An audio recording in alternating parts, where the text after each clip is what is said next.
আসল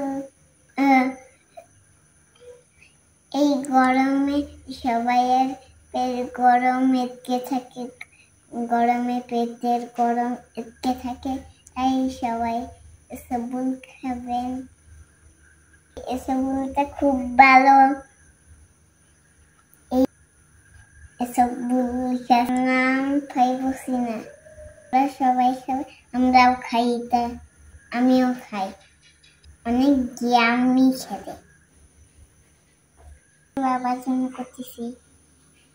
ভাত খাওয়ার পরে এটা আপনারা খাবেন, এটা আমার বাবা খাবে, এটা আমি খাবো। আসি পর্যন্ত আল্লাহ হাফেজ। আমার জন্য সবাই দোয়া করবেন। আল্লাহ হাফেজ।